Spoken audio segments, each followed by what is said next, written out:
Hola. Me alegro de verte en el canal. No olvides darle a me gusta y suscribirte al canal. Archie, tienes que entenderlo. A Lucy se le llenaron los ojos de lágrimas. Es mi madre. No puedo echarla a la calle.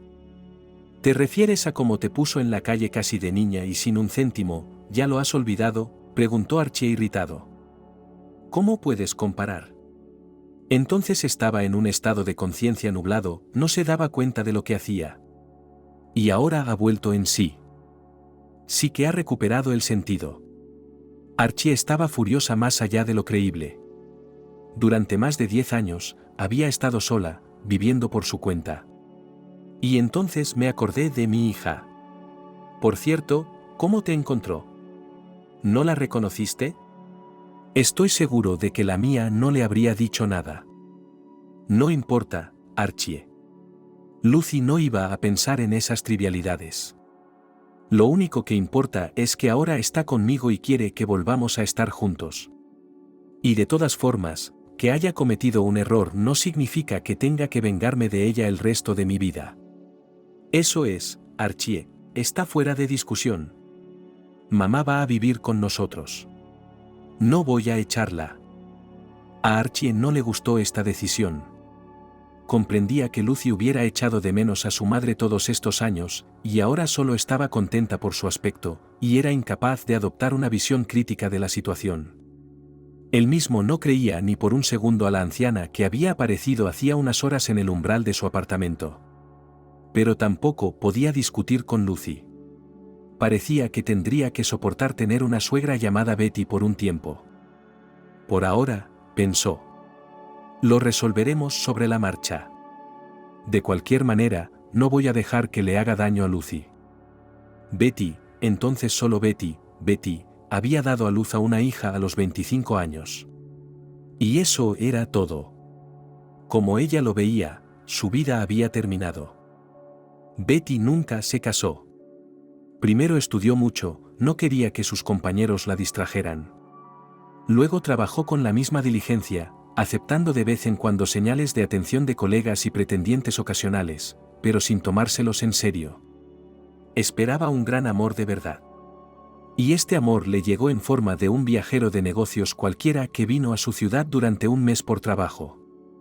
El hombre tenía 7 años más que Betty, era alto y delgado, vestía decentemente y tenía buenos modales. Cortejaba a la chica maravillosamente, le regalaba lujosos ramos de flores, la llevaba a cenar a los restaurantes de los hoteles, por alguna razón, cada vez en uno distinto, paseaba por la ciudad nocturna, leía poemas, decía piropos. En fin, todo fue casi como en las películas, como en un hermoso cuento de hadas. La despedida en la estación de tren fue bastante cinematográfica. Ella lloró y le abrazó, él la besó, prometió escribir y llamar, y volver con su amada en cuanto el trabajo se lo permitiera. Él la saludó desde el vestíbulo del tren que partía y le gritó su amor, y ella corrió tras él hasta el final del andén. Durante un tiempo Betty pasó el tiempo en sueños rosados, esperando noticias de su amante y escribiéndole cartas cariñosas y apasionadas, que por el momento se amontonaban en el cajón de su escritorio. Él le dijo antes de partir que se iba a otra ciudad por negocios, y que no volvería a casa hasta un mes después. Así que no tenía sentido enviarle confesiones epistolares antes. Recordó sus encuentros, conversaciones, besos. Y entonces se enteró de que estaba embarazada. Al principio esta noticia solo alegró a la chica. Está claro que ahora solo queda informar a su amante sobre el futuro hijo, y él, como hombre honesto, la llevará inmediatamente al registro civil. Se casarían, y entonces vendría una vida así, imaginando la cual Betty solo entrecerraba los ojos con placer, y su cabeza empezaba a girar dulcemente. En la realidad, sin embargo, todo resultó ser muy distinto de sus sueños. Cuando Betty marcó el número de teléfono que le había dejado su amante, oyó una voz severa desde el auricular. ¿Dormitorio? ¿Qué dormitorio? No lo entendía. Dormitorio número 3 de la planta de McPress, le explicó la voz severa. ¿A quién quiere que llame? Betty se disculpó y colgó. Decidiendo que se había equivocado de número, la chica intentó llamar varias veces más, pero siempre obtenía al mismo conserje severo del albergue. Debió de confundir los números al escribirlo, decidió la joven. Lo escribió en la estación, con prisas. Desde luego, no podía vivir en un hostal, la dirección dejada por el amante era la de un apartamento. Betty envió una carta a su príncipe, pagando un extra en correos por la entrega urgente. Pero él sobrevolvió una semana más tarde con el rótulo, destinatario no encontrado o abandonado. Totalmente desconcertada, Betty decidió llamar al centro de información de la ciudad donde debía vivir su amante. Le dijeron que la casa de la dirección había sido demolida hacía un año y que ahora era un terreno baldío. «Deme al menos un segundo nombre o el año de nacimiento», dijo el empleado del directorio. «O mejor aún, ambos». Betty no sabía ninguna de esas cosas, pues no había motivo para preguntar por tales trivialidades mientras estaba absorta en la novela.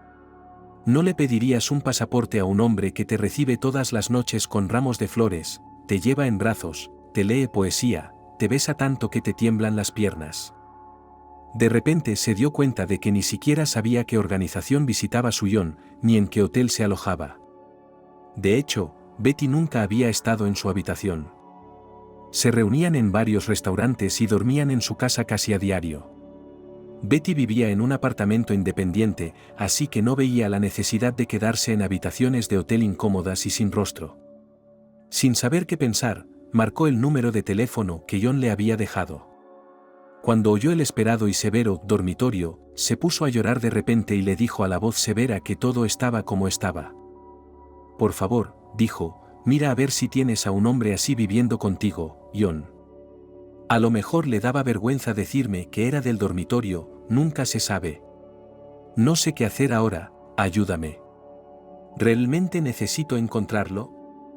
«Oh, chica», de repente suspiró una voz severa desde el tubo, y se suavizó un poco. «A mí también me encantaría encontrarle», y a los ojos de su mirada desvergonzada.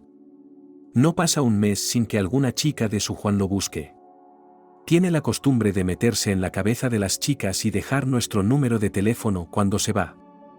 He oído de todo, y llorar, y suplicar, y prometer dinero para que le llamen. Pero tú eres la primera en quedarte embarazada, supongo». Betty tardó un rato en darse cuenta de lo que se había dicho. Cuando le llegaron las palabras del conserje, se echó a llorar y colgó el teléfono.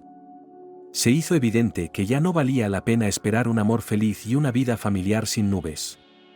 Tenía que arreglárselas sola. Betty fue al ginecólogo para que le recomendara un aborto. Pero resultó que la búsqueda de un amante, se le pasó el plazo para este procedimiento. Tras varias consultas, incluso pagadas, Betty se dio cuenta de que tendría que dar a luz. No es que esta consideración la complaciera. La chica no estaba ni psicológica ni financieramente preparada para la maternidad. Betty no tenía ni marido, ni los más insignificantes pretendientes. Amigos, con los que podía consultar, obtener su ayuda y apoyo, no había demasiado. Betty apoyado con las mujeres alrededor de sus relaciones amistosas, pero no más. Pero lo más importante, sus padres. Evan y Bárbara vivían en un pueblo a 200 kilómetros de la ciudad.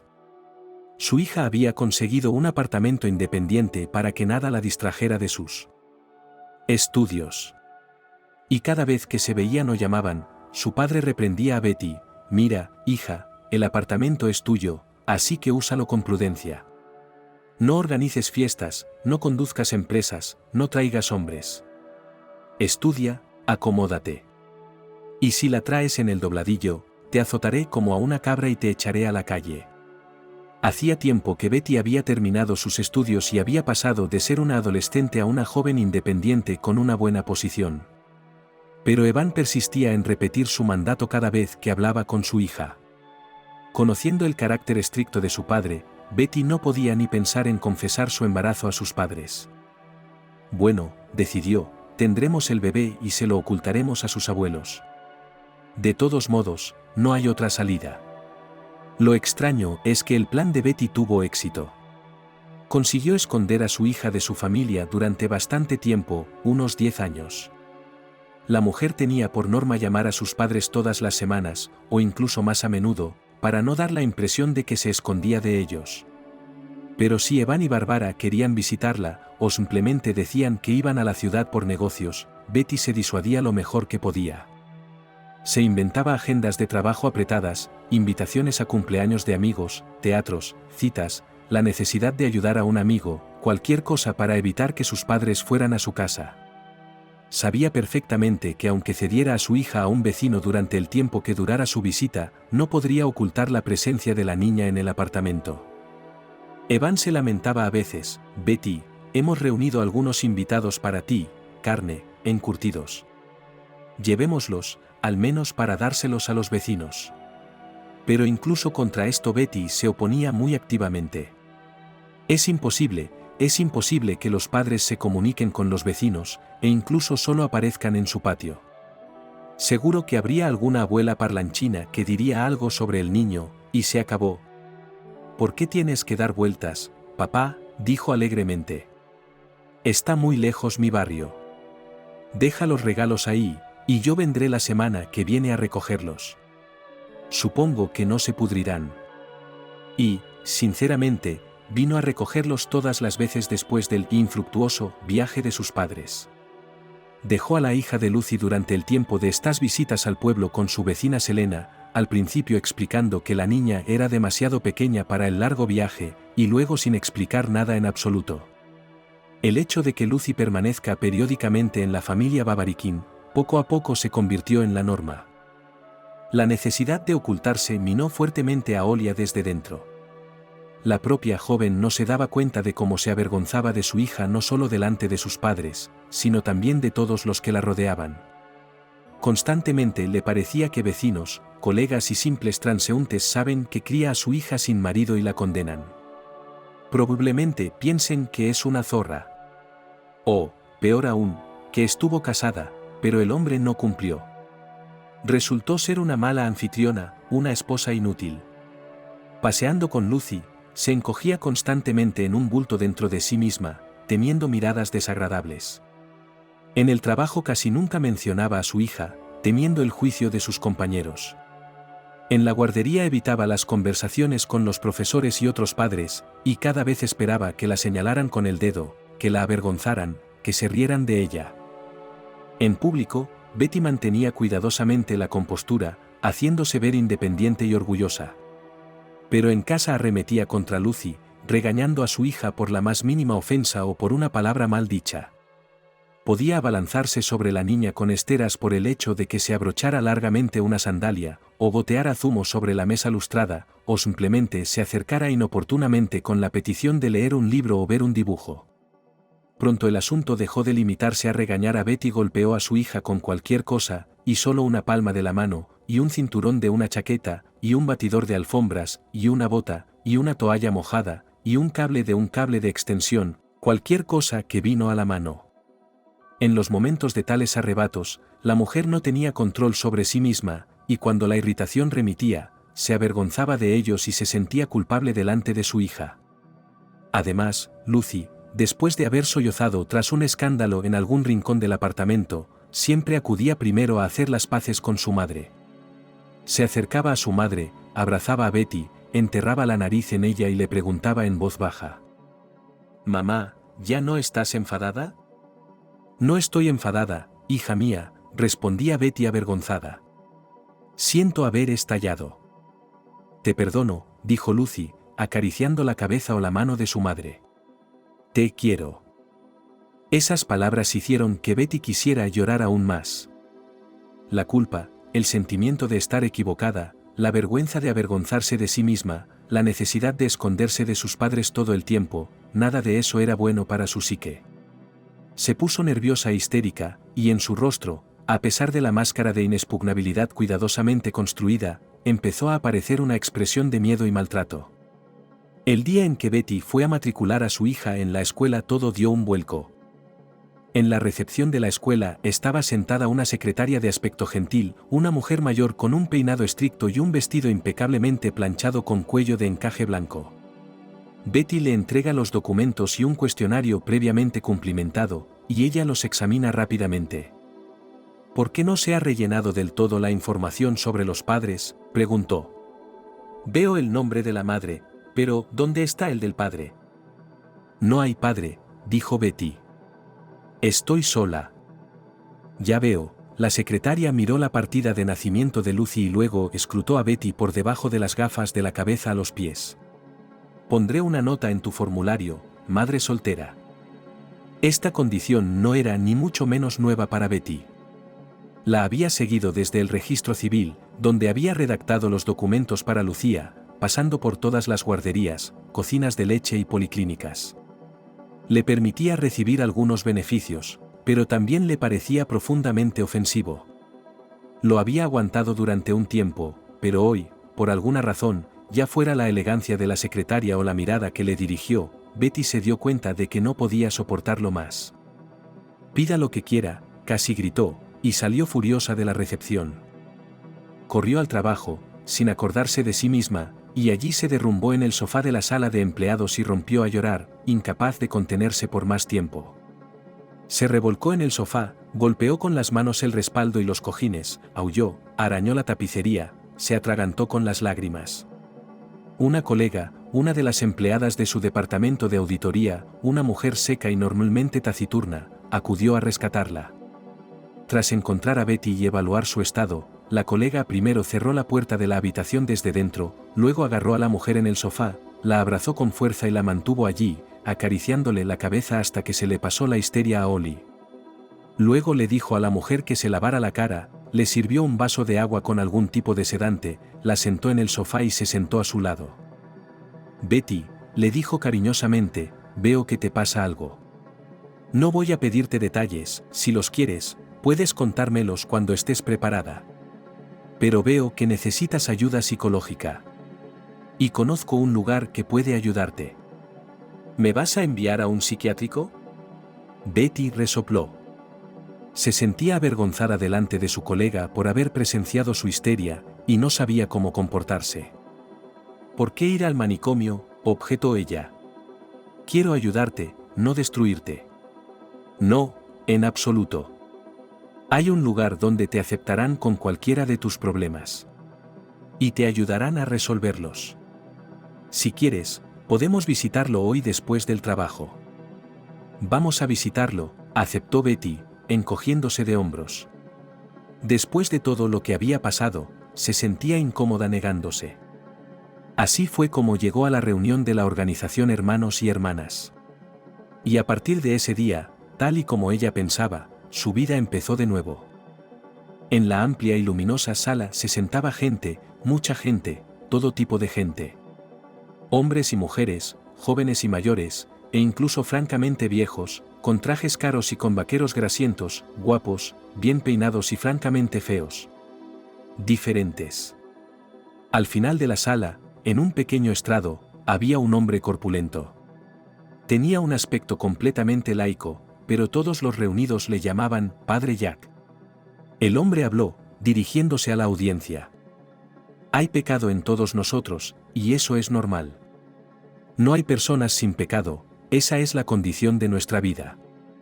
Nacemos con un corazón puro y un alma abierta, la chispa de Dios arde en cada uno de nosotros desde el nacimiento. Pero durante nuestra vida, bajo la influencia de las circunstancias externas, nuestra alma comienza a llenarse de basura, primero pequeña, luego grande. Esto impide que nuestra chispa arda con toda su fuerza. Todo su calor va a quemar la suciedad que ha entrado en nuestra alma, pero no siempre es suficiente. Nuestra alma abierta es utilizada por gente sucia, malvada e indigna. Nos atraen al engaño, nos seducen para que cometamos pecado, y sucumbimos a ellos porque no tenemos experiencia en resistir la tentación. Cometemos pecado y lo llevamos con nosotros por toda la vida, y estamos atormentados por ello. Nos culpamos por haber pecado, empezamos a considerarnos bajos, indignos, impuros. Y olvidamos que hay una parte de pecado en todos. Sí, en todos. Cuando alguien te reprocha un mal comportamiento, te dice que vives indignamente, debes saber que no está hablando de ti, sino de sí mismo. Con esos ataques solo intenta mitigar el dolor que su propio pecado, una vez cometido, le produce a cada instante. Sé más fuerte y más sabio que esas personas, perdónalas, intenta llevarlas a la luz. Todo el mundo puede llegar a la luz, por muy impuro que le parezca a uno mismo. Solo tienes que aceptar tu pecado y expiarlo de palabra y obra.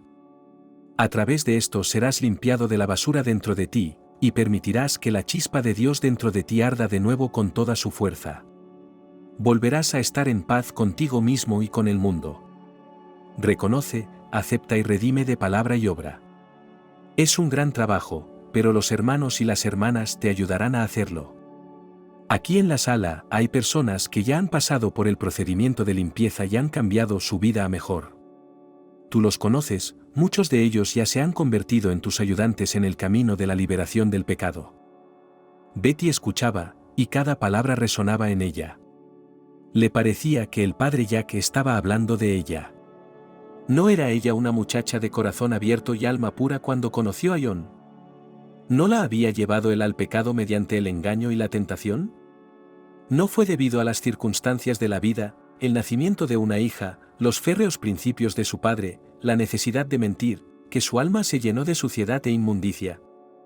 La vida sucedió como sucedió, y Betty pensó que tendría que arrastrar su suciedad con ella hasta el final. Pero resulta que puede limpiarse.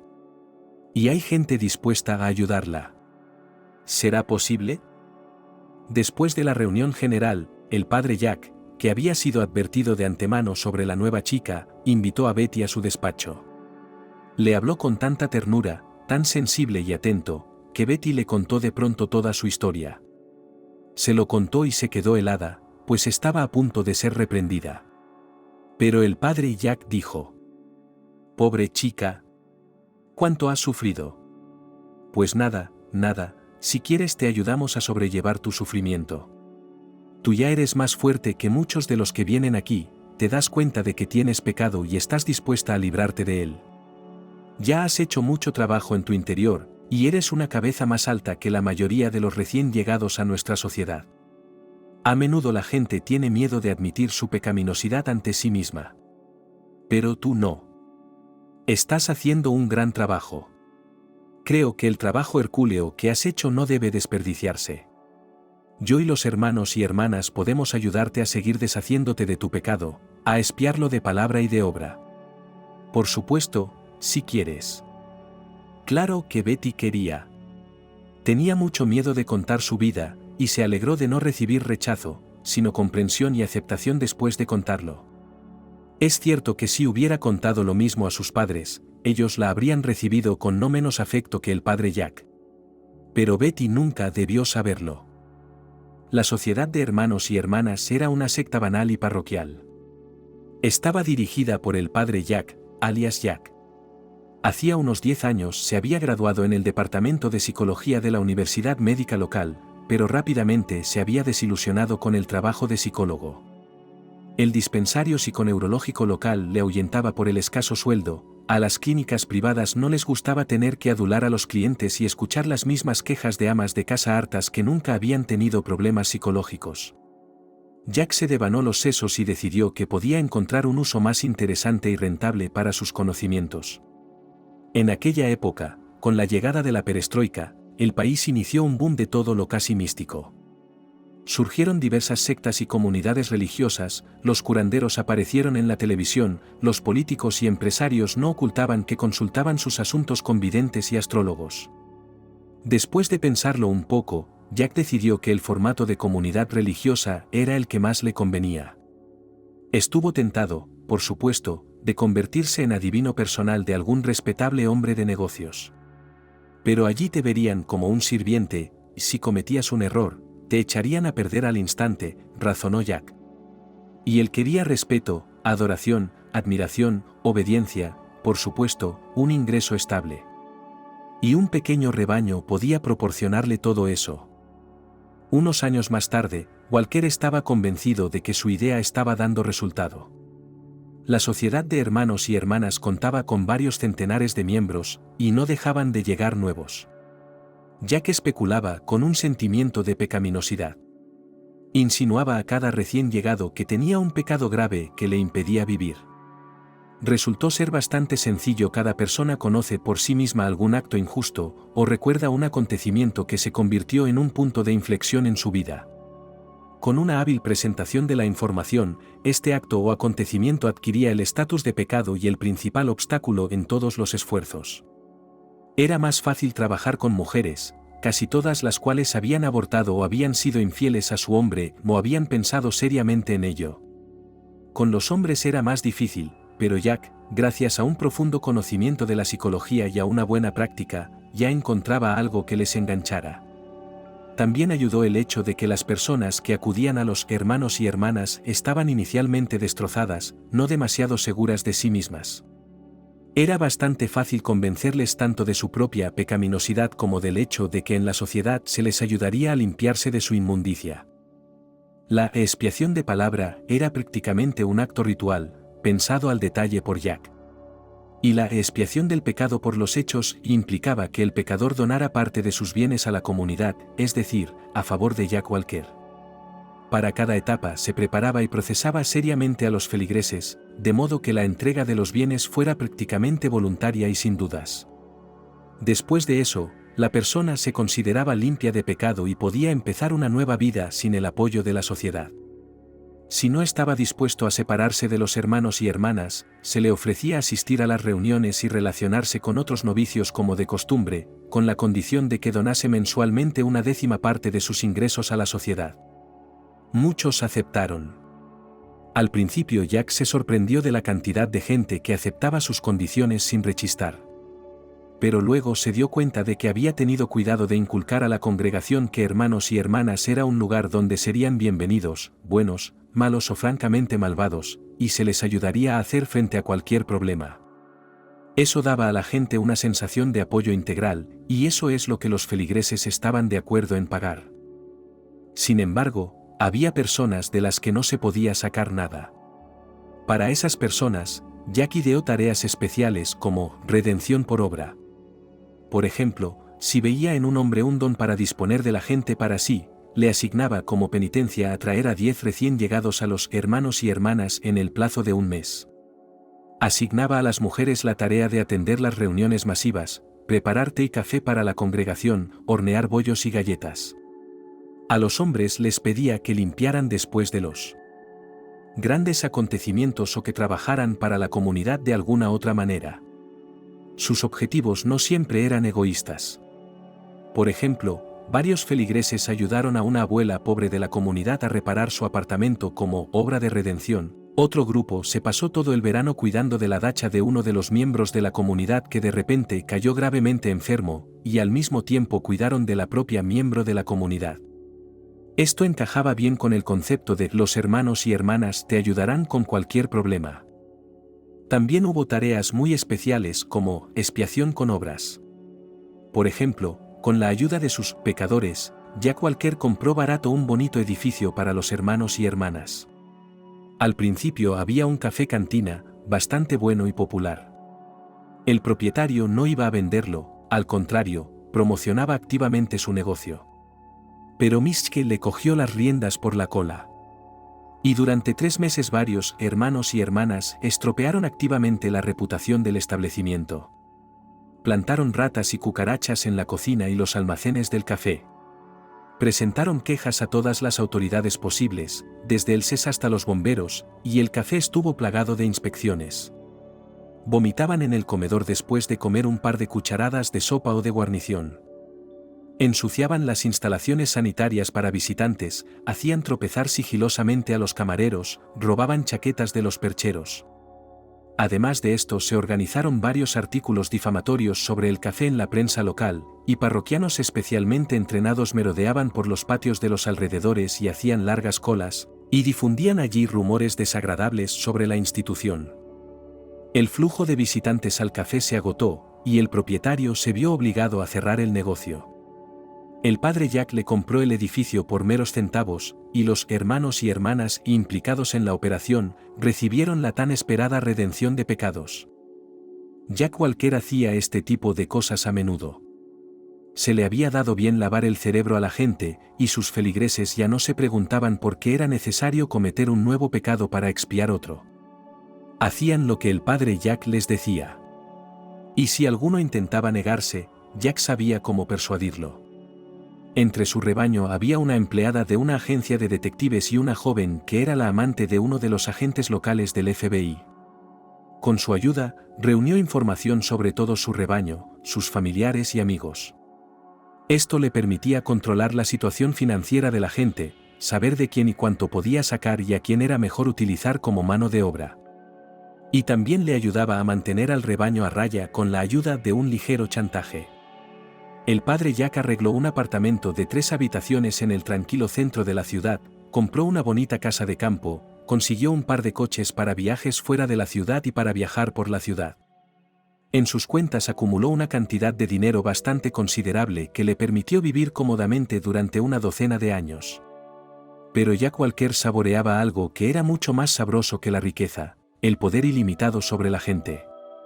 Así que no iba a detener las actividades de su secta, e incluso al contrario, pensaba llevarla de la ciudad al nivel regional, y luego al nivel. Pero sobre todo esto Betty, por supuesto, ni siquiera adivinaba.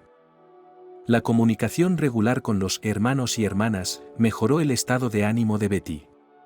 Al cabo de unos meses se sintió notablemente más tranquila y segura de sí misma. La mujer dejó de temer las miradas oblicuas, se olvidó de la necesidad de ser tímida con los demás, se volvió más sociable y pacífica. Al cabo de otro año, por fin se deshizo de la culpa que la carcomía constantemente. Betty razonó que todo el mundo tenía algún pecado, es decir, que su caso no era una excepción, sino una especie de norma. ¿De qué había que avergonzarse? ¿De qué había que sentirse culpable?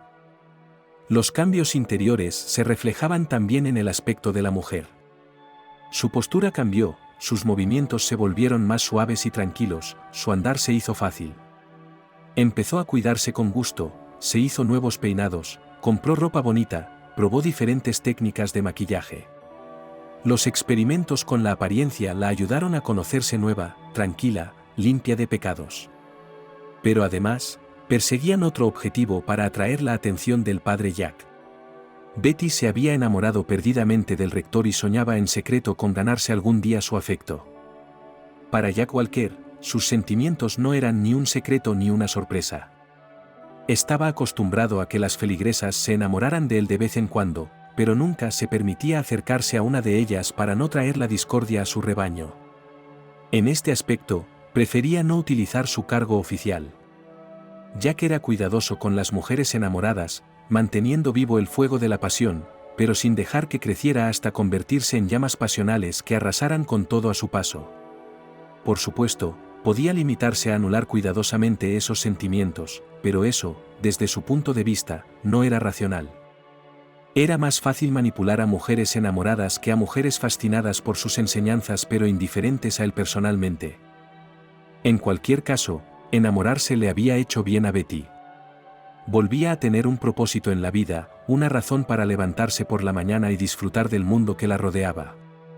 Lástima que todos los cambios positivos en la mujer no afectaran a su relación con su propia hija. En la cabeza de Ollie estaba claramente arraigada la idea de que Lucy era su pecado, ineludible, indeleble, irredimible. No le quedaba más que aprender a vivir con ello. Y había aprendido lo mejor que podía. Betty dejó de regañar a su hija, de escandalizarla, de golpearla por la menor ofensa. En su lugar, se mostraba indiferente. La mujer prácticamente no se fijaba en Lucy, no hablaba con ella, no se interesaba por sus estudios y aficiones. Hacía observaciones a su hija cuando, en su opinión, se comportaba mal, pero nunca la elogiaba por su buen comportamiento y sus buenas acciones, dándolo por sentado. El afecto estaba fuera de discusión. Cuando Lucy intentaba abrazar o besar a su madre, cogerla de la mano, Betty la miraba fríamente y se apartaba de su hija. Proporcionaba a Lucy todo lo que necesitaba, comida, ropa, material escolar. Pero nunca la mimaba con trajes bonitos, dulces o juguetes nuevos. Todo el dinero que podía gastarse en cosas y entretenimiento para su hija, la mujer prefería donarlo a hermanos y hermanas. A veces Betty intentaba explicarle a su hija los fundamentos de las enseñanzas del padre Jack. Pero Lucy se negaba a aceptarlas, y la mujer daba marcha atrás, decidiendo que la niña era demasiado joven para una charla tan seria. Así transcurrieron unos 4 años. Betty había planeado criar a su hija hasta la edad de 18 años, y luego o bien sacarla de casa o unirse a los hermanos y hermanas, y así librarse de su pecado. Pero todos sus planes se vinieron abajo un tranquilo viernes por la noche. Betty había terminado de limpiar la cocina después de cenar cuando Lucy, una vez más, se le acercó volando con las palabras: «Mami, mira lo que hice en mi taza. Es para ti». Su hija intentaba constantemente llamar su atención con dibujos, o con un diario lleno de sobresalientes, o con alguna manualidad. A Betty no le interesaba nada de eso. Sonó el timbre, apartó a la niña de su lado y salió al pasillo. Cuando abrió la puerta, la mujer se quedó helada y sin habla. En el umbral estaba su madre, Barbara Batty. A sus pies había 2 bolsas de viaje grandes y redondas que parecían perros de raza grande y bien alimentados. Batty había hablado con su madre por teléfono hacía un par de días, pero entonces no podía visitarla.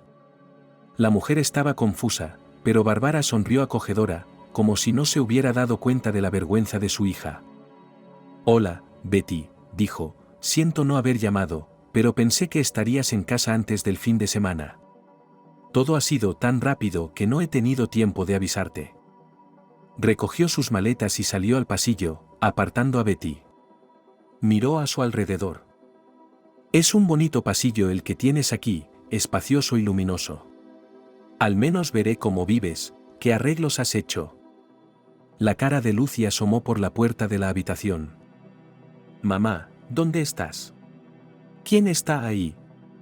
«Ah, hola». La niña miró con curiosidad a la invitada. La anciana la miró con curiosidad. «Mamá, ¿dices?», preguntó ella. «Pues sí, ella es Betty, mi mamá. ¿No la conoces?». «Pues ahora sí», sonrió Betty padre. «Vamos a conocernos, soy Bárbara, tu abuela». «¿Cómo te llamas?». «Evan murió el año pasado». Bárbara enterró a su marido, hizo el duelo y se dio cuenta de que era duro y aburrido vivir sola en su casa. Decidió mudarse a la ciudad, donde estaría más cómoda y cerca de su hija. Vendió el coche que le había dejado su marido y las tierras que habían recibido cuando se disolvió la granja colectiva. Buscó un comprador para la casa, pero acordó con él que el trato esperaría hasta que ella buscara un apartamento en la ciudad. El precio de la casa se acordó en $, para que por un posible retraso Bárbara no perdiera nada. Pero al comprador, por el contrario, le interesaba evitar las fluctuaciones del tipo de cambio, por lo que participó activamente en la búsqueda de un nuevo apartamento. Fue él quien finalmente le encontró un bonito apartamento de una habitación con una gran cocina y un amplio balcón, aunque en la parte más barata de la ciudad. Bárbara llamó a los vendedores y acudió a la visita, llevándose inmediatamente el dinero de la fianza. Iban a ver el piso el sábado, y si todo salía bien, cerrarían el trato en una semana. Bárbara pensaba quedarse con su hija durante ese tiempo. Conocer a su nieta no le costó nada. La niña estaba muy contenta porque ahora tenía una abuela de verdad, y llenaba a la anciana de preguntas e historias. Lucy se fue a la cama a medianoche, llena de impresiones. Luego Bárbara y Betty se sentaron en la cocina a hablar. Contrariamente a lo esperado, su madre no la regañó por haber dado a luz sin su marido, ni por haber escondido al bebé durante tanto tiempo. Solo se quejó de que Evan nunca hubiera visto a su nieta, pero por lo demás sintió lástima por su hija, que había sufrido sola con la niña y sus juegos de espía. Pero Betty no necesitaba esta simpatía y empatía, las recibió con creces entre hermanos y hermanas. Tras exponer los hechos y escuchar a su madre durante un rato, cortó la conversación y mandó a Bárbara a la cama. Todo salió bien con el apartamento. Mientras esperaba el acuerdo y que los antiguos propietarios se mudaran, Batistres se quedó con su hija y su nieta. Durante 2 semanas tuvo tiempo de observar las relaciones en su familia y sacar algunas conclusiones por sí misma. Cuando el apartamento estuvo listo para ser ocupado, le sugirió a Betty: «¿Sabes? Creo que Lucy estaría mejor conmigo. Dámela. He vivido tantos años sin una nieta que me compensarán». «Oh, Lucy, ¿vendrás a vivir conmigo?». «¿Y mamá?», preguntó la niña. «Y a mamá iremos a visitarla cuando ella quiera». ¿De acuerdo?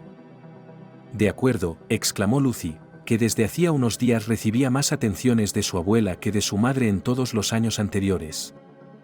Muy bien, dijo Betty en tono indiferente, yo empaquetaré las cosas de Lucy. En el fondo se alegraba de librarse de su pecado antes de lo esperado.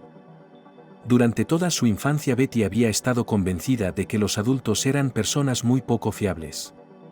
Es imposible adivinar cuándo te elogiarán y cuándo te regañarán.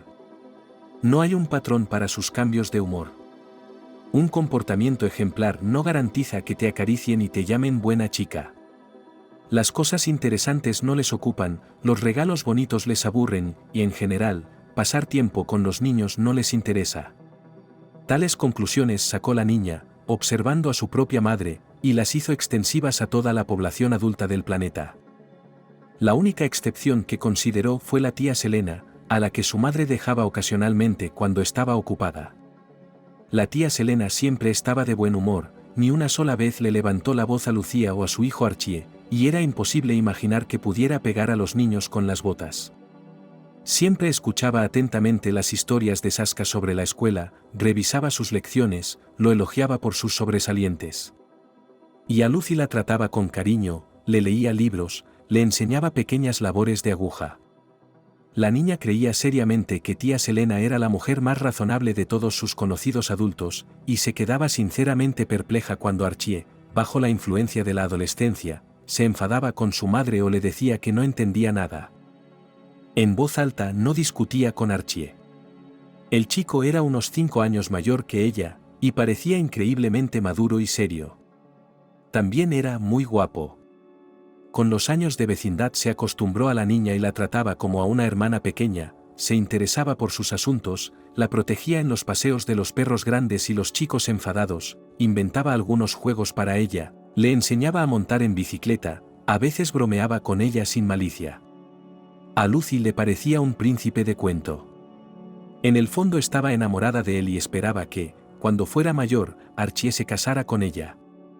Vivir con su abuela le trajo a Lucy muchos descubrimientos. En primer lugar, por fin veía a personas adultas en las que podía confiar. La primera de ellas era la propia Bárbara. Ella no peleaba ni se escandalizaba. Definía claramente para su nieta lo que podía y no podía hacer. Cuidó de la niña, la mimó, recordó sus promesas a Lucy y las cumplió a rajatabla. Luego resultó que los vecinos y amigos de la abuela se comportaban de la misma manera. Poco a poco Lucy se fijó en los profesores adultos, los líderes de los círculos, los dependientes, los padres de los compañeros de clase. Y descubrió que ellos, en principio, no son tan malos. Cada uno de ellos tiene sus propios patrones de comportamiento, y con cada uno puede llevarse bien, si estos patrones conocer y tener en cuenta. El mundo ya no era aterrador y desconocido, se estaba convirtiendo poco a poco en un amigo amistoso en el que se podía confiar. Bárbara trasladó a Lucy a otra escuela, más cerca de casa. Allí nadie conocía a la niña asustada y tensa, insegura y nerviosa. Su modestia fue descartada como la timidez habitual de una recién llegada, y la ayudaron a superarla. Pronto Iriska tuvo amigos, e incluso entabló una relación amistosa con algunos profesores. Antes, la niña no podía ni pensar en algo así, y durante mucho tiempo le resultó extraño que con un adulto, con un profesor, se pudiera hablar libremente, expresar lo que se pensaba, discrepar e incluso discutir. Y esta disputa no acabaría en castigo o escándalo, sino que se desarrollaría en el marco de un diálogo normal. Todos estos descubrimientos alegraron y animaron a Lucía. Se los contó a Bárbara Stepanovna con deleite, y los compartió con tía Selena y Archie por teléfono. Lo único que lamentaba era no poder compartirlos con su madre. Betty estaba completamente alejada de la vida de su hija. Pasaba casi todo su tiempo libre en Hermanos y Hermanas, corriendo allí por las tardes después del trabajo, desapareciendo allí todo el fin de semana. Utilizaba todo el dinero que le sobraba para las necesidades de la comunidad y estaba muy orgullosa de ello. Hubiera querido donar su piso a los hermanos y hermanas, pero las autoridades tutelares se lo impidieron. Lucy estaba empadronada en el apartamento y hasta que no cumpliera la mayoría de edad no se podía dar de alta a la niña, por lo que era imposible disponer libremente del apartamento. Betty había intentado un par de veces que su madre diera de alta a su nieta. Pero Bárbara se dio cuenta de lo que podía llegar a ser y se negó en redondo. A lo largo de los años, viviendo con su abuela, Lucy había visto a su madre 4 veces, y unas 10 veces había hablado con ella por teléfono. Bárbara le explicó lo mejor que pudo el comportamiento de su nieta. Le habló de la secta, le dijo que su madre había caído bajo la influencia de demasiados extraños y que no se pertenecía a sí misma. Le aseguró que Lucy no tenía la culpa de nada, que había problemas que solo podían tratar los adultos, los niños no podían manejarlos. La niña no conseguiría alejar a su madre de la comunidad de su padre Jack, hiciera lo que hiciera, se comportara como se comportara. Lo único que Lucy podía hacer ahora era esperar que su madre entrara en razón y siguiera queriéndola. O al menos respetarla por haberle dado la vida, criarla, alimentarla y vestirla durante tanto tiempo, decía Bárbara. Lucy intentó creerla. Echó de menos a su madre durante toda su infancia, hasta los 17 años. Después del instituto, Betty fue a una escuela técnica para ser contable. Ella y su abuela habían decidido que era necesario adquirir primero una profesión, con cuya ayuda uno pudiera alimentarse, y luego proseguir con estudios superiores. Lucy entendía perfectamente por qué su abuela insistía en ello. Las dos vivían de la pequeña pensión de Bárbara, y se había vuelto notablemente insuficiente. La chica trabajaba a tiempo parcial cuando tenía ocasión, pero sus ingresos eran tan escasos que no podían salvar la situación. A ella y a su abuela aún les quedarían un par de años de escuela técnica, pero los 5 años de universidad se esfumarían. Bárbara murió a principios de septiembre. Lucy volvió a casa después de la escuela técnica y encontró a su abuela sentada ante la máquina de coser. La chica del umbral empezó a decirle algo a la anciana, al mismo tiempo que se cambiaba de ropa, encendía la tetera de la cocina, paseaba por el apartamento. Solo después de unos minutos se dio cuenta de que su abuela por alguna razón no respondió. Los médicos dijeron más tarde que era un coágulo de sangre, sucede. La muerte llegó al instante, Bárbara no sufrió, y se calmó un poco Lucía. Llamó a Betty para darle la noticia, pero como siempre no la encontró en casa. No tenía el teléfono del trabajo de su madre. Tuvo que llamarla y pedirle a la tía Selena que le diera la información a su madre. La vecina volvió a llamar a última hora de la tarde. Lucy, le he contado a Betty todo lo que me has preguntado, dijo. Ella asintió, dio las gracias y se fue a su habitación. No puedo decirte nada más. Mamá no volvió a llamar ni ese día ni al siguiente. Había dinero para el funeral, su abuela había advertido a Lucía más de una vez que estaba en una caja en el aparador. El vestido, las zapatillas, las toallas, los pañuelos y todo lo necesario para el entierro también se guardaban allí. Además, cada uno de los vecinos y amigos de buen corazón de Bárbara que vinieron al entierro le dio a Lucy 100, 500 y 1000. La tía Selena también vino. Dijo que Archie tenía algunos asuntos que atender y no podía ausentarse, pero envió su más sentido pésame a Lucy. También deslizó un pequeño sobre en su bolsillo. Betty nunca apareció. Al regresar del funeral y el velatorio al devastado apartamento, Lucy contó el dinero en efectivo. Resultó que todos los gastos del ritual habían sido completamente reembolsados, incluso más. Con la cantidad de dinero entregada por los cordiales vecinos, era posible vivir 4 meses, y si apretabas, pues con medio año. Maldita sea, los funerales, resulta que no es una mala manera de recaudar dinero de la población, pensó sarcásticamente la chica. Y rompió a llorar, sentada en el suelo cerca del sofá de su abuela. Era posible vivir, pero no entendía cómo. Lucy no conseguía comunicarse con Betty. Pero hablaba con la tía Selena todas las tardes. 2 o 3 veces por semana la niña recibía la visita de las amigas de su abuela, todas por turno. Le llevaban tartas y otras comidas caseras, comprobaban el estado de la vivienda, mantenían largas y cálidas conversaciones con Iriska sobre cualquier cosa del mundo. Poco a poco, el dolor de la niña se fue apagando y volvió a mirar el mundo con la misma confianza. No faltó ni una sola vez a clase en la escuela técnica, y allí obtuvo buenos resultados. Lucy encontró un pequeño trabajo a tiempo parcial como limpiadora, pero tenía que empezar por algún sitio. Cuidaba del apartamento, lo mantenía limpio y ordenado para no caer en desgracia con los amigos de su abuela. Incluso aceptó un par de invitaciones de chicos del curso paralelo. Así, poco a poco, pasaron 6 meses, y entonces la tranquila vida de Lucy se derrumbó por completo. Una noche sonó un timbre exigente en la puerta. Lucy abrió la puerta y se quedó boquiabierta al ver a Betty en el umbral. «Mamá, hola», dijo la niña con incredulidad, «pasa». «Hola», dijo Betty de mala gana. «Necesito las escrituras del apartamento». «¿Sabes dónde están?» «¿Los papeles? ¿Para el apartamento?» Lucy había esperado cualquier cosa menos eso. «Los papeles del apartamento de mi abuela», repitió Betty un poco más despacio, muy claramente, como si hablara con un lunático. «Necesito registrar la herencia, para eso necesito el certificado de propiedad, el contrato por el que se compró el apartamento». «¿La herencia?» Lucy seguía sin entender. «Herencia, herencia», repitió Betty ya irritada, «mi madre murió, yo soy su heredera directa, así que necesito registrar el apartamento a mi nombre». «¿Por qué estás ahí de pie como un poste?» «Déjame mirar por mí misma. Probablemente los papeles estén en el armario o en la secretaria». Apartó a la chica de un empujón, entró resueltamente en el apartamento y empezó a mirar el contenido del secretaire, comentándolo en voz alta. «Así que, facturas de servicios, eso me vendrá bien, historial laboral, no hace falta, tarjetas de garantía. Dios mío, cuánta basura, aquí». Betty sacó una fina carpeta transparente y echó un rápido vistazo a su contenido, todo parecía estar en su sitio. Y necesito el certificado de defunción de mi madre. ¿Dónde está? ¿Para qué sirve? Lucy seguía confusa, pero a la confusión se sumaba ya la cautela. ¿Y qué vas a hacer con el apartamento cuando acabes con él? Eso no es asunto tuyo, dijo Betty secamente.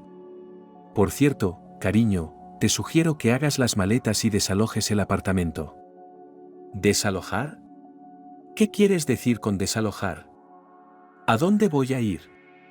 Lucy se indignó. No es problema mío. Ya te he aguantado demasiado tiempo. Eres mi pecado, eres mi castigo, y te he arrastrado todo lo que he podido. Me alegraré de librarme de ti de una vez por todas. Este apartamento será mío, y no te necesito aquí para nada. Tendrás 18 años dentro de un par de meses, y tendré la suerte de estar completamente libre de cualquier responsabilidad contigo. Así que, ¿por qué no nos despedimos ahora? Un par de meses no importarán, ¿verdad? Así que Lucy se encontró en la calle. Lo primero que pensó fue en ir a casa de la tía Selena, pero descartó la idea de inmediato. Era imposible imaginar que viviría al lado de su madre después de todo lo que había pasado. La muchacha acudió a sus compañeros de dormitorio. Estos, tras oír su historia, la escondieron del comandante, robándole el carné de estudiante del reloj. Por la mañana fueron a ver al comisario, y luego a la parte educativa. Lucy consiguió una plaza en la residencia. Un par de semanas, sin embargo, tuvo que esconderse en las chicas, pero luego la máquina burocrática terminó su trabajo, y la chica se trasladó al dormitorio con todos los derechos. Lucy estudió, trabajó a tiempo parcial, ahorró dinero para un piso de alquiler. Periódicamente llamaba a la tía Selena y a los amigos de su abuela, solo para hacerles saber que estaba bien. Las conversaciones eran cortas, la situación en la guardia del dormitorio, donde estaba el teléfono, no se prestaba a largas conversaciones. Tras obtener su diploma, Betty encontró trabajo, alquiló un pequeño apartamento no lejos de la oficina y empezó a aprender a vivir una vida adulta. Pasaron unos meses cuando conoció a Archie por casualidad en la calle. Archie había soñado con mucho dinero desde niño. Pero no porque quisiera un coche súper lujoso o un chalet con piscina propia. No habría rechazado esos beneficios que acompañan a la riqueza, pero su objetivo principal era muy distinto. Selena lo había criado sola, y el niño se había acostumbrado desde pequeño a notar lo mucho que trabajaba su madre, lo mucho que se negaba a sí misma para proporcionar a su hijo no solo las necesidades de la vida, sino también importantes placeres infantiles. Cuando Archie tenía 12 años, prometió solemnemente a su madre que, cuando fuera mayor, no necesitaría nada. Y cumplió diligentemente su promesa lo mejor que pudo. Archie empezó a trabajar a tiempo parcial a los 14 años. Y a los 20, tras estudiar en la universidad y conseguir algunos conocidos, abrió su propia empresa de reventa y personalización de ordenadores. El negocio fue cobrando impulso poco a poco y empezó a dar beneficios. Aunque todavía no muy grandes, pero Archie sentía que iba por buen camino. Lo que arruinó al chico fue su falta de experiencia. Un negocio honesto a finales de los 90 ya era, en principio, posible, pero requería mucho dinero. Y para llevar un negocio deshonesto era necesario tener ciertos conocimientos y conocidos, que el joven empresario aún no tenía. Archie fue descubierto falsificando documentos y evadiendo impuestos. La empresa fue liquidada. Consiguió ahorrar algo de dinero y algunos equipos, lo que le dio la oportunidad de volver a poner en marcha el negocio, aunque a menor escala. Pero el problema era que Archie era un hombre buscado.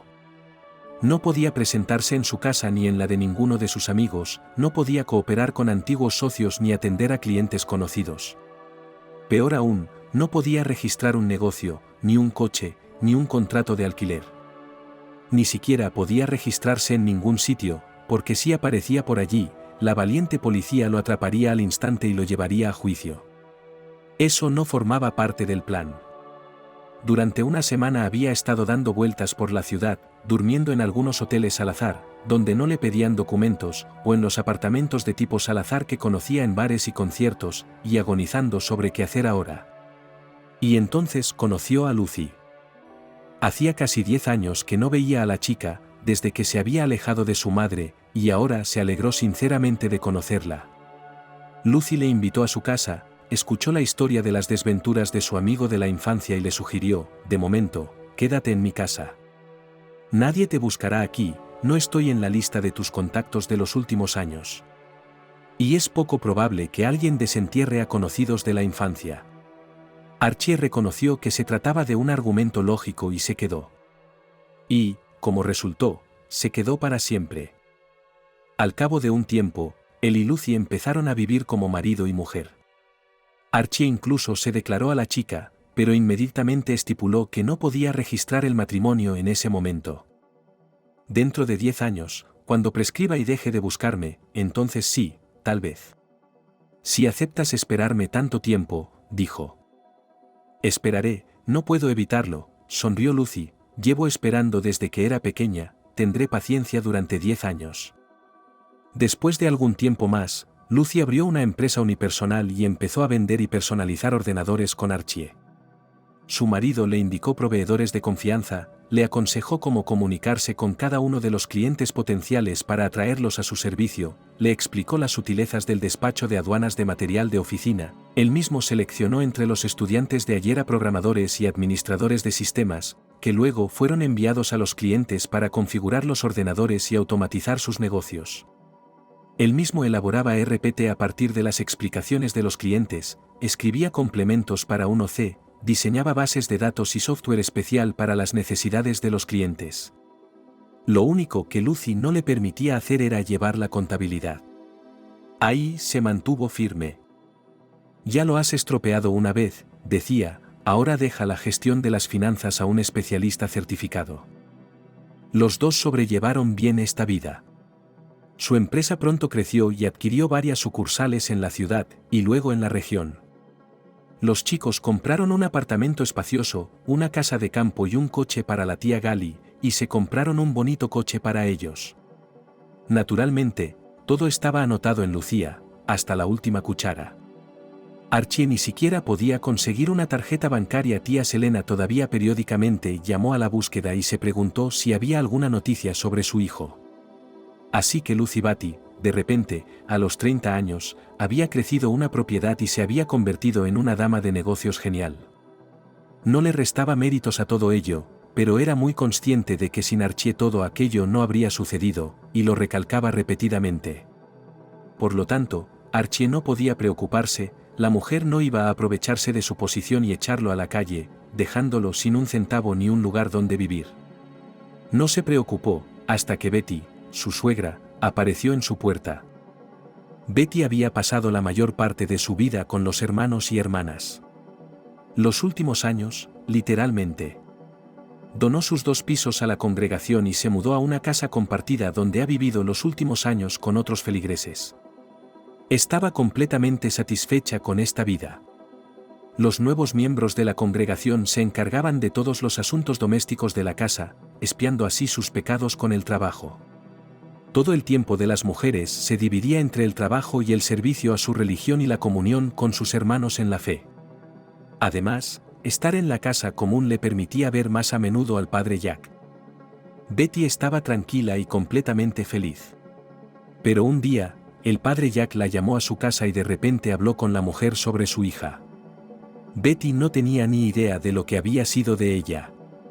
Pensaba que se había librado completamente de su pecado y que ahora tenía todo el derecho a vivir tranquila y en paz consigo misma y con los demás. Pero eso no es lo que dijo el padre Jack. Su pecado todavía existe, vive y prospera, y está a punto de multiplicarse. Y si quería vivir el resto de su vida en paz y tranquilidad, era hora de expiar finalmente ese pecado haciendo algo al respecto. No puedes hacer la vista gorda ante un pecado, dijo el padre Jack, y pensar que ya no existe. Si dejas de prestarle atención, no desaparecerá, no se desvanecerá en el aire. Al contrario, se llenará de poder, se extenderá por el mundo y lo llenará de sí mismo. Así es como tu hija adquiere propiedades, desarrolla negocios, llena la ciudad y la región de sí misma y de sus negocios. La única forma de detenerla es reconocer que existe y hacer que deje de existir. Betty escuchó, por costumbre, creyó. Realmente, era muy sencillo. La solución había estado a flor de piel durante tantos años y ella no la había visto. Le parecía que la niña no sobreviviría sin la atención de su madre. Pensó que una niña sin amigos ni dinero estaba destinada a meterse en algún lío, a acabar en la calle y desaparecer sin dejar rastro. Hizo cuidadosamente la vista gorda ante su pecado. Pero estaba en su mano eliminarlo por completo. Quitarlo ella misma, por su propio esfuerzo. No puedes hacerlo sola, dijo el padre Jack, tenemos a otras personas para hacerlo. Tienes que creer que tu pecado existe, averiguar los detalles de su existencia y decírmelo para que yo pueda preparar el terreno. El padre Jack Walker, nunca dejaba de vigilar a los allegados y seres queridos de sus feligreses. A algunos los vigilaba de cerca y constantemente, a otros les pedía información una vez al año, o incluso en pocos años. La primera vez que supo de Irina Seliverstova y sus negocios fue hace unos 5 años. Todos estos años había estado observando a la chica y el desarrollo de su empresa. Jack también vigilaba a su concubino. Y finalmente, decidió que había llegado el momento de actuar. Lógicamente, la joven pareja había llegado al máximo en esta ciudad, y ahora debería o bien cambiar de ámbito de actividad, lo que podría acarrear pérdidas, o bien trasladarse a una nueva ciudad más grande, donde sería más difícil llegar hasta ellos. Es una pena que tales bienes inmuebles, automóviles, y lo más importante, negocios, que aportan unos ingresos estables y sólidos, pasen de largo, si existe la oportunidad de aprovecharlos. Todo lo que tienes que hacer es poner a Betty en el estado de ánimo adecuado. Explicarle que es necesario hacer las paces con su hija, observarla durante algún tiempo y averiguar cómo es más conveniente matarla. Obviamente, de ninguna manera se le permitirá hacerlo ella misma. Hay que hacer que parezca un accidente, y Betty, al no tener experiencia en tales asuntos, no sería capaz de hacerlo. Limpiamente. Si hay la más mínima sospecha de que la muerte de Lucy es criminal, no se puede adivinar durante mucho tiempo, de quién empezará a sospechar la policía en primer lugar. Por supuesto, la madre, la única heredera legal del difunto, que desapareció no se sabe dónde, más de 10 años, y luego apareció de repente de la nada justo antes de la tragedia. No, mejor no arriesgarse, mejor derrochar en profesionales. Pero la recopilación de información Betty se puede confiar, al menos en esto para ahorrar dinero. La obra, El regreso de la madre penitente, fue bien. Con lágrimas en los ojos Betty contó lo mal que la trataron en la secta, cómo fue hipnotizada y zombificada, y como mediante un increíble esfuerzo de voluntad consiguió librarse de esta hipnosis. Culpó a su hija de haberla maltratado en su infancia y juventud, de no haberse interesado por su vida, de haberla echado de casa. Le pidió perdón y le rogó que la aceptara e intentara empezar de nuevo. Lucy, por supuesto, se había derrumbado y llorado, y luego, enjugándose las lágrimas, había ido a preparar una habitación de invitados para su madre. Cierto, Betty había oído que la compañera de piso de su hija no estaba contenta con esta decisión e incluso había intentado hacer cambiar de opinión a Lucy. Pero, ¿dónde iba a meterse con la añoranza infantil de su madre, que la niña abandonada había llevado dentro durante tantos años? Betty no dudaba de que si Lucy la creía, ninguna de las más fervientes objeciones, ningún argumento de los más razonables y lógicos la haría cambiar de opinión. Y así fue. Betty tardó varias semanas en aprender los hábitos y rutinas de la joven familia. Por supuesto, tuvo que fingir su sincero interés por la vida de su hija y su concubino, pero la mujer mayor pudo soportarlo. Después de todo, su interés podía llamarse sincero hasta cierto punto, pues el padre Jack le había dicho que estudiara su pecado con el mayor detalle posible, que no se apartara de él. Y así lo hizo Betty. La vida familiar de Lucy y Archie no era precisamente normal. Archie estaba casi siempre en casa con su ordenador. O bien estaba escribiendo software por encargo de los clientes, o hablando por teléfono con las sucursales de la empresa en otras ciudades, resolviendo sus problemas, controlando su trabajo, estudiando sus informes. Lucy, en cambio, salía de casa por la mañana temprano y volvía por la tarde. Ella gestionaba todos los negocios de la empresa en su ciudad, y también trabajaba con clientes clave. Durante todo el día, la joven desaparecía en su oficina o viajaba a las oficinas de otras personas.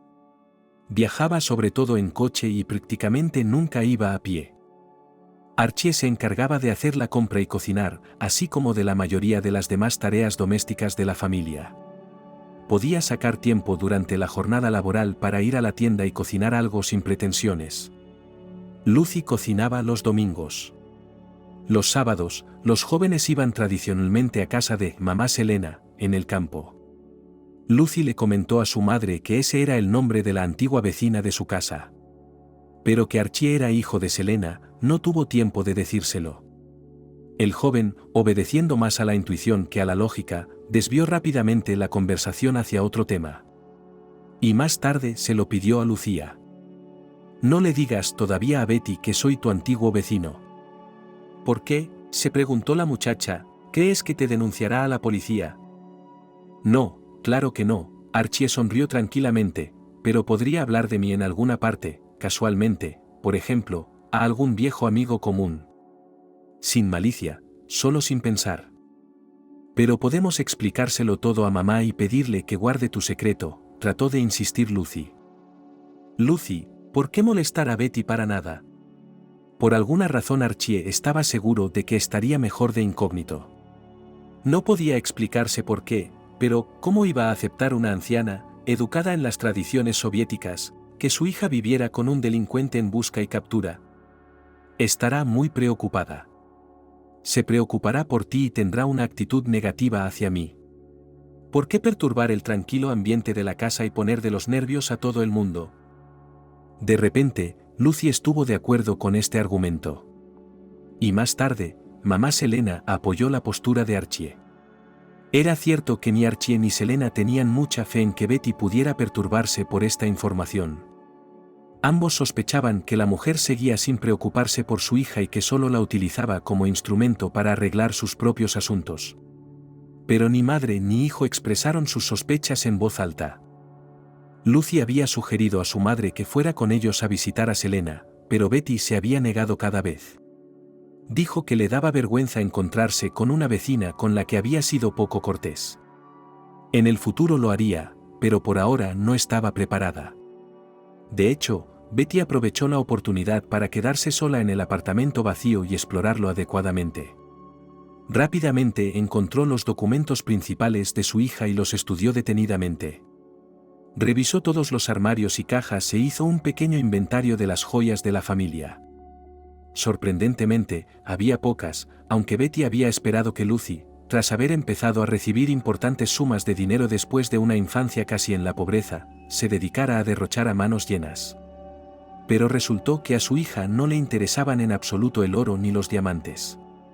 Tenía un buen armario, electrodomésticos modernos, ordenadores chulos, aunque Betty no podía calcular su valor, un buen coche nuevo.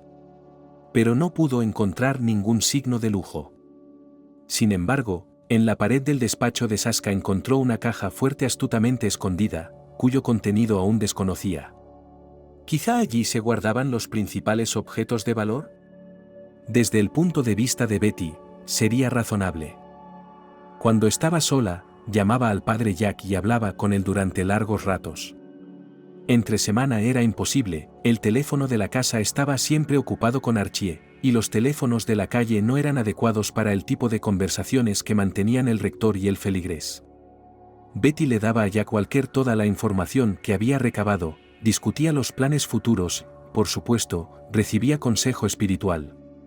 Sin reuniones regulares en el Brothers and Sisters, le resultaba difícil mantener el ánimo. Pero Jack intentó apoyarla lo mejor que pudo. Betty le instó a que se ocupara rápidamente de Lucy, sugirió un accidente de coche al salir de la oficina. Pero el padre de Jack no estaba satisfecho con eso. Le parecía demasiado poco fiable y arriesgado para los ejecutores. Era fácil destacar un coche que se encontraría al instante por el número de matrícula y los daños característicos. Y sería muy fácil dañar al conductor de ese coche. Jack no podía correr ese riesgo. Y finalmente los conspiradores consiguieron idear otro plan. Lucy solo iba andando a dos sitios, un club deportivo y un salón de belleza. Ambos estaban a 15 minutos a pie de su casa, y no le parecía razonable coger un coche para semejante distancia. Visitaba el club deportivo 2 veces por semana y el salón de belleza semanalmente. Normalmente era por las tardes, después de que Lucy volviera del trabajo. Una noche, una joven que volvía de entrenar fue atropellada por un coche. Se acercaba el otoño, oscurecía lo bastante temprano como para que hubiera pocos transeúntes en la calle. Y los que estaban, no recordaban ni la marca ni el número del coche oscuro y poco atractivo que de repente salió volando a la acera, golpeó a la chica con el capó, la atropelló y desapareció al doblar la esquina. En realidad, solo había 2 testigos, chicos jóvenes, escolares de ayer. Uno de ellos corrió inmediatamente hacia Lucy, el otro se apresuró a llamar a una ambulancia. Se limitaron a ignorar el coche. El coche fue encontrado un par de días después en uno de los callejones vecinos, con un par de dosis de cocaína en la guantera y restos de rastro en el salpicadero. El coche había sido denunciado como robado y, al parecer, había sido abandonado por el ladrón, asustado por un asesinato inducido por las drogas que había cometido. Al menos, eso es lo que decidieron los agentes del caso de Lucy. Un caso típico, no hace falta buscar criminales, todo es en vano. Eso es exactamente con lo que Jack Walker contaba. Unos días después del funeral de Lucy, Betty se acercó a Archie. Volvió a casa completamente destrozada. Archie, al ver el estado de la mujer, se preocupó seriamente. Estuvo a punto de obligarla a tomar unas gotas, la metió en la cama y le prometió que dormiría toda la mañana. Pero no fue así. Betty se durmió casi en cuanto su cabeza tocó la almohada. Pero en mitad de la noche se despertó de repente, como si la hubieran golpeado. La lámpara del techo no estaba encendida, ella se había acostado de día y a Archie, por supuesto, no se le había ocurrido encenderla. Pero la luz de la linterna que había fuera de la ventana era suficiente para ver una esbelta silueta femenina contra las cortinas. Una niña vestida con una bata blanca, con el pelo rubio suelto cubriéndole la cara, estaba de pie en el alféizar de la ventana y susurraba suavemente, «Mamá». Al notar que Betty había abierto los ojos, se acercó lentamente a ella. El sonido de los pasos le resultó dolorosamente familiar. La niña se detuvo junto a la cama y extendió la mano hacia la cara de Betty. La mano apestaba a frialdad helada. Betty gritó y perdió el conocimiento.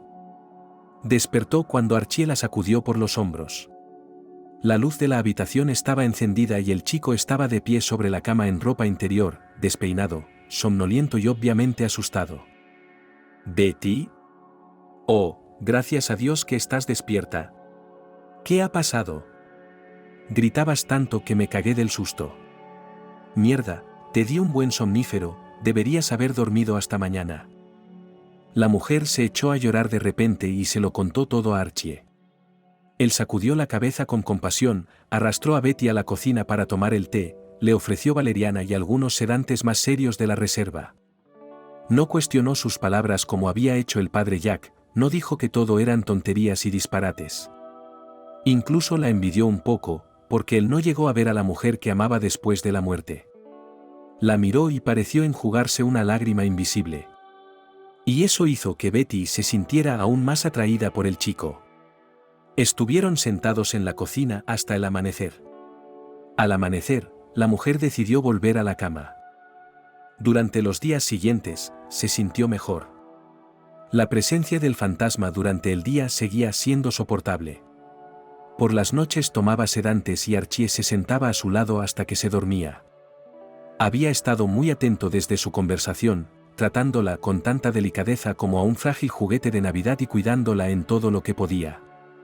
Betty pensó que había sido una suerte no haber enviado al chico de inmediato. Sin él habría sido mucho más difícil lidiar con todo este misticismo. Ella no habría podido soportarlo. Unos días después, Archie dijo de repente: Betty, probablemente voy a decir algo estúpido. Pero, ¿sabes? Mi abuela solía decirme cuando era niño que los muertos no solo vienen a nosotros, los vivos. Nos molestan porque tienen algún asunto aquí en la tierra, alguna petición para nosotros. La próxima vez pregúntale a Lucy qué quiere. A lo mejor te lo dice y tú haces lo que te pide y ya no te molesta más. Superstición, dijo Betty enfadada, aunque, sabes, Archie, quizá lo pruebe. Si no me vuelvo loca, añadió, y se fue a la cama. El visitante de otro mundo acudió a ella unas 24 horas después. En un día blanco, por cierto, aunque estaba a punto de anochecer, pero seguía siendo de día. Estos fantasmas tienen el valor. Cuando oyó los pasos familiares a sus espaldas en la habitación vacía, se recompuso y preguntó, tratando de mantener la voz lo más suave posible: Lucy, hija mía, ¿por qué andas así? ¿Por qué no te quedas quieta? ¿Qué es lo que quieres? Mamá, un susurro se extendió por la habitación. Mamá, vaya, se necesita una blanca, mamá, vaya blanca, mal con una negra, mamá. El susurro se acercó y pareció sonar justo por encima del oído de la mujer. Betty se volvió bruscamente, e inmediatamente oyó un susurro, y una ligera corriente de aire le tocó la cara. Los pasos retrocedieron hacia la ventana, la voz tranquila repitió una vez más la petición de una valla y se cayó con ellos. Betty se excitó. ¿Un seto, una valla, demonios, era realmente tan sencillo? ¿Llevaba más de un mes volviéndose loca por algo tan insignificante? Con solo repintar la valla, su hija se calmaría y esta pesadilla habría terminado. «Archie», gritó de alegría. «Archie, ¿tienes pintura blanca en la casa?» No había pintura en la casa. Un viaje a la tienda tuvo que esperar hasta mañana. Betty había elegido el esmalte más fuerte y blanco, y un par de asesores se habían puesto casi histéricos. Junto con la pintura, compró guantes, una brocha, disolvente, un trapo para limpiar el metal del cementerio con disolvente, papel de lija. Una vez elegida la pintura, escuchó todos los consejos de los vendedores sobre el equipamiento adicional. La mujer no podía imaginar que algo saldría mal, no podría terminar el trabajo hoy, y su hija volvería a molestarla. Era necesario estar completamente asegurada. La bolsa pesaba mucho y tuvo que llamar a un taxi para ir al cementerio. El conductor miró perplejo a la pasajera, nunca había visto a una mujer ir al cementerio con una expresión de alegre entusiasmo en el rostro. Pero Betty no se dio cuenta de las miradas oblicuas. Desde la verja hasta la tumba de Lucy caminó casi a la carrera, y solo cuando por fin llegó a la desafortunada verja pudo recuperar el aliento. Lucy estaba enterrada junto a Bárbara. Aún no habían colocado un monumento, era demasiado pronto, la tierra se asentaría y entonces tendrían que arreglarlo de todos modos. Pero la valla de la parcela estaba renovada. Antes, La tumba de Bárbara estaba rodeada de simples postes metálicos con cadenas tendidas entre ellos, y ahora había una construcción calada de hierro forjado. Pero la valla antigua era realmente blanca, y la nueva estaba pintada de bronce.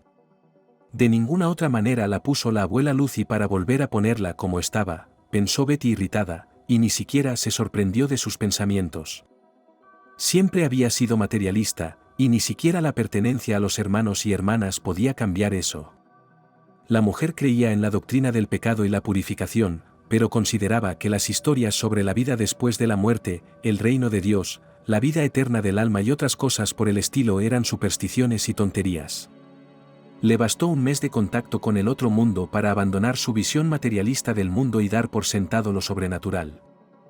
Betty se puso los guantes y empezó a trabajar. Apartó con una pala los pequeños escombros y los zorros atacantes de las tumbas, limpió la desafortunada valla con un trapo húmedo, la repasó con un cepillo metálico y luego quitó el polvo con un cepillo suave. Cuando se disponía a desengrasar la superficie con disolvente y a coger el cepillo, de repente oyó unos extraños sonidos procedentes de la tumba de su hija. La mujer escuchó y se acercó con cautela. El sonido procedía claramente de debajo de un montón de coronas. Apartó con cuidado los volantes verdes y luego, asustada y al mismo tiempo extrañamente hipnotizada por el incomprensible ruido, los esparció a los lados sin ningún respeto. No había nada bajo las coronas, pero el ruido había aumentado claramente. Parecía provenir de debajo de la tierra. «Ya estoy harta de ti, cabrón», dijo Betty, volviéndose hacia su hija. «He venido a pintar tu valla, ¿no lo soportas? Quédate agachada y no hagas ruido».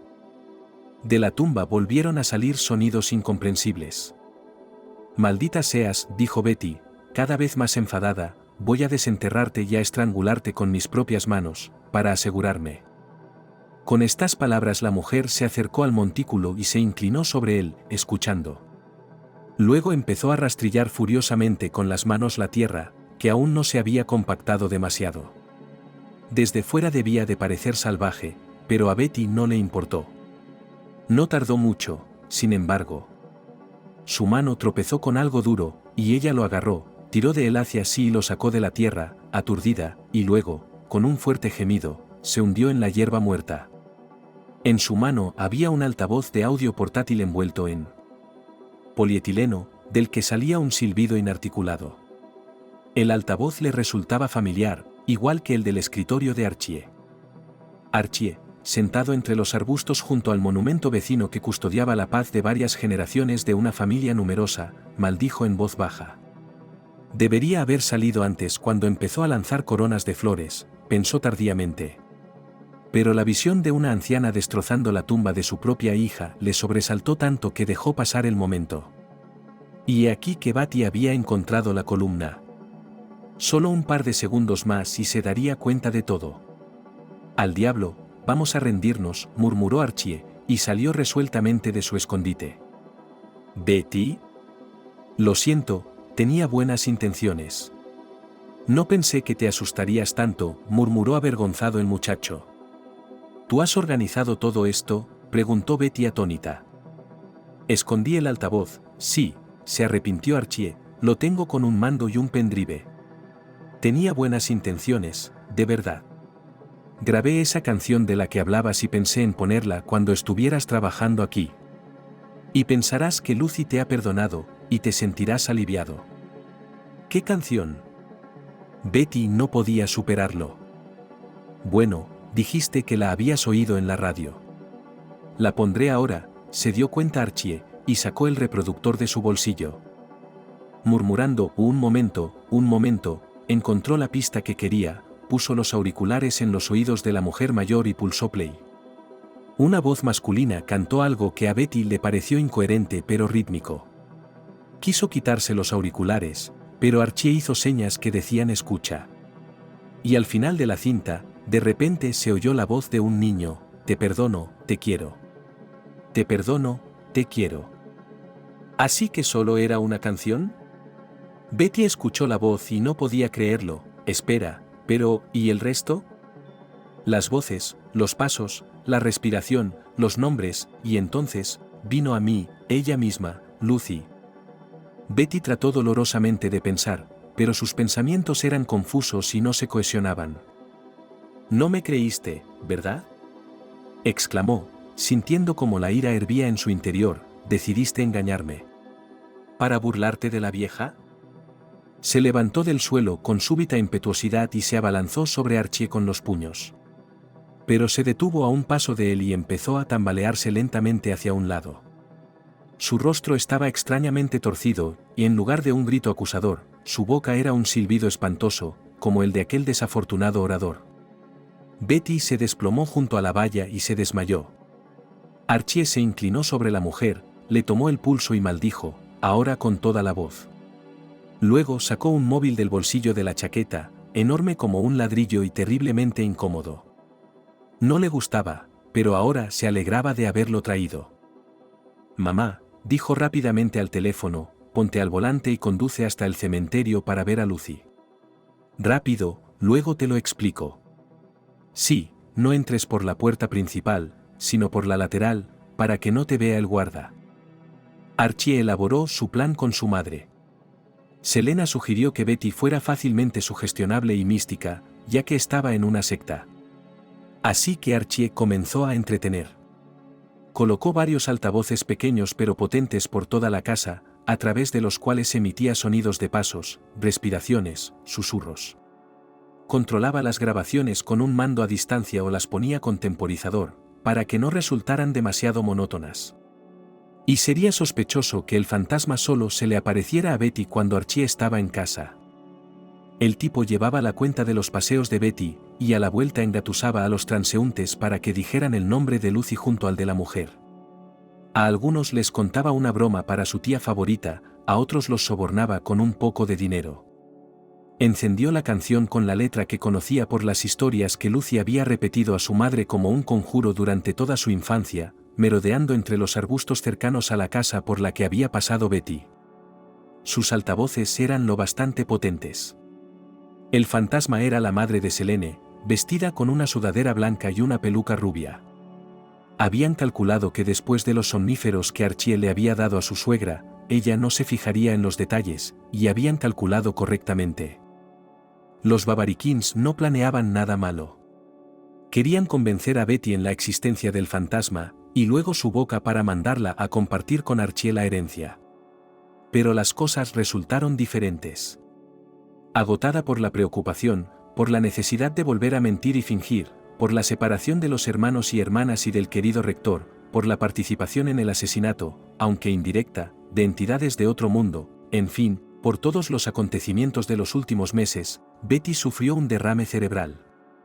Se desplomó en el cementerio, y ni Archie ni Selena llegaron a averiguar si la mujer se había dado cuenta de lo que realmente era. Tras llamar a Selena, Archie utilizó su teléfono móvil para llamar a una ambulancia. Los médicos llegaron a tiempo, pero por suerte 5 minutos más tarde que su madre. Tuvo tiempo de explicarle la situación a Selena, se dirigió a su coche y partió hacia su casa. Selena, por su parte, fue al hospital con Betty y la cuidó en la unidad de cuidados intensivos durante más de un mes. En la sala no se permitía la entrada de personas ajenas, pero no había personal suficiente, y otra anciana paralítica a la que nadie hacía feliz. Así que cuando Selena pidió ayuda, se lo permitieron. Un mes después, también trasladó a Betty a un apartamento. La mujer seguía medio paralizada y no podía hablar, pero prometía vivir mucho tiempo. Archie equipó la habitación con las peculiaridades de los pacientes encamados, contrató a una enfermera. Junto con su madre atacaron a las autoridades tutelares hijo por teléfono, Selena en persona.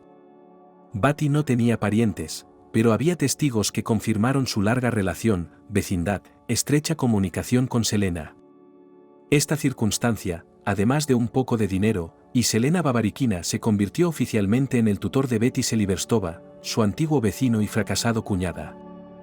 Por los derechos de tutora, Selena recibió el derecho a disponer de la herencia debida a Betty. Se cedió a sí misma la empresa y Archie encontró un director ejecutivo que dirigió el negocio durante varios años. Naturalmente, ninguna de las acciones del director fue sin consultar con Archie. Cuando prescribieron sus delitos anteriores, Archie asumió oficialmente el cargo de director. Betty vivió solo 2 años después de su apoplejía. Jack Walker, tras perder el contacto con ella, intentó localizarla, pero cuando la encontró, decidió alejarse de su antigua feligresa. La propia Betty no pensaba nada, a su lado estaba Selena, que se ocupaba de la tutela. A la rica herencia de su padre Jack no debía acercarse. Y prefirió olvidarse de Betty, como un proyecto fallido. Y pronto las actividades de la sociedad Hermanos y Hermanas interesaron a la fiscalía, y Jack Walker tenía otras preocupaciones. Celebrando su 45 cumpleaños, Archie pensó con satisfacción que a pesar de todo consiguió cumplir la promesa que una vez hizo a su madre. Selena no necesitaba nada, y Archie estaba sinceramente orgulloso de ello. Y en general, la vida le había ido bien. Salvo que nunca había tenido familia. Después de Lucy, todas las mujeres le parecían inadecuadas para vivir juntas. Un gran retrato fotográfico de ella colgó de la pared de su despacho durante años. Y en la tumba de la chica había un monumento de mármol rosa, rodeado por una valla blanca calada.